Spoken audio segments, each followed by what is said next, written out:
It's no secret that Utah is a strange place. Specialty soda, the Great Salt Lake, the Bonneville Salt Flats, Post Malone, Mormon dating apps, the Beehive State is home to some weird stuff. It's also home to a Republican-dominated state legislature that's been struck with a curse since 2002. It's called the Rob Bishop curse, and it's been affecting Utah politics for nearly 22 years. Rob Bishop served as the United States Congressman from Utah's 1st Congressional District, which included most of Utah's northern counties, the resource-rich eastern Uinta Basin, and Hill Air Force Base. Bishop's path to office was fairly straightforward. He was elected to the Utah House of Representatives in 1978 and moved up the ranks of the Utah Republican Party to be selected as Speaker of the House in 1992. He left the State House in 1994 and was elected as Chairman of the Utah Republican Party in 1997. After Bishop paid his dues in Salt Lake for nearly 20 years, he was able to parlay his experience and resume as state representative and speaker towards getting elected to Congress in 2002. The curse's origins can be traced back to this election.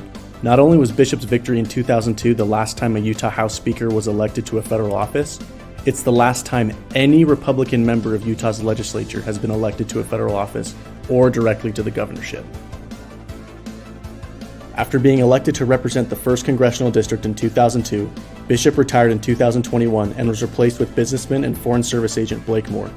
Utah's 2nd Congressional District was represented for years by Democrat businessman Jim Matheson.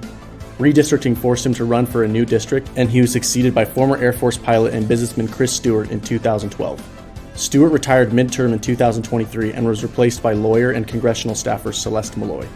Businessman Chris Cannon served Utah's 3rd District until he was successfully primaried by Governor John Huntsman's Chief of Staff Jason Chaffetz in 2008.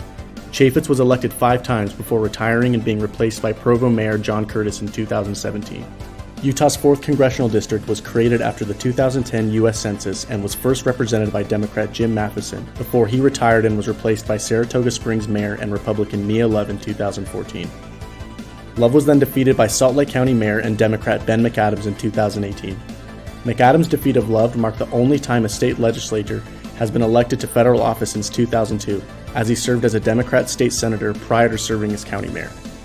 In 2020, Republican businessman and former NFL player Burgess Owens defeated McAdams.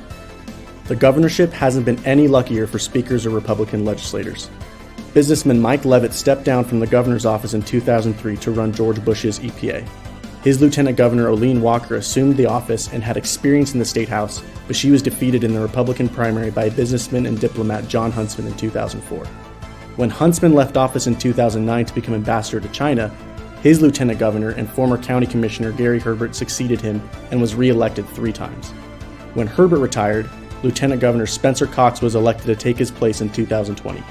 While Cox did have experience serving in the State House, he served as Lieutenant Governor before his campaign for governor. So there you have it.